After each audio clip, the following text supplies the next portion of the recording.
dalam lingkungan muslim semestinya hukum pezina ini diterapkan, yaitu dengan cara dicambuk kalau dia belum menikah dan diasingkan setahun, kalau dia sudah menikah maka dirajam, ya. Dan ini Umar bin Khattab sangat khawatir, jangan sampai nanti tiba di akhir zaman, ya mungkin kayak di zaman kita sekarang, malah dianggap asing dan aneh kalau wanita atau laki-laki atau pria yang berzina setelah menikah dirajam.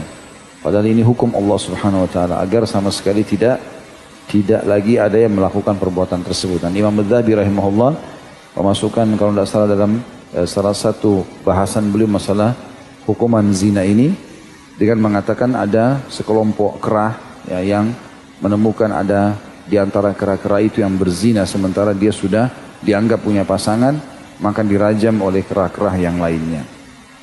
Jadi hukum ini bukan hukum yang kejam, ya, tapi hukum ini adalah hukum Allah Subhanahu wa taala. Kita bisa bayangkan teman-teman bagaimana sakitnya hati seseorang kalau menemukan pasangannya berzina sama orang lain. Ya. Maka untuk menghilangkan perasaan dendam, rusaknya hubungan di antara masyarakat, maka yang berlaku atau yang melakukan perbuatan dihukum supaya yang lain berhenti. Kalau enggak akan sangat kacau rumah tangga, sangat kacau.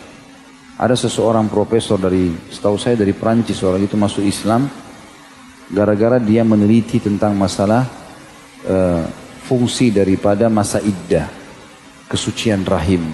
Ya, kenapa dalam Islam kalau wanita dicerai harus nunggu 3 kali masa iddah, 3 kali masa haid, barulah dia boleh menikah. Jadi untuk mengosongkan rahim tersebut. Intinya dia terus melakukan penelitian sampai dia kebetulan punya anak 4 dan dia teliti akhirnya. Dia teliti, dia periksa DNA, ternyata dari 4 anaknya itu 2 bukan darah daging dia. Dan 2 dari darah daging dia. Dalam rumah tangga mereka orang non-muslim ini kayaknya sudah biasa masalah itu. Orang selingkuh akhirnya hamil, ternyata bukan dari suaminya tapi dari orang lain. Ya. Tentu kalau ada orang yang pernah melakukannya beristighfar dan bertobat kepada Allah SWT, jangan diulangi dan jangan dibongkar aib itu. Tapi kalau tidak dilakukan maka harus ditinggal.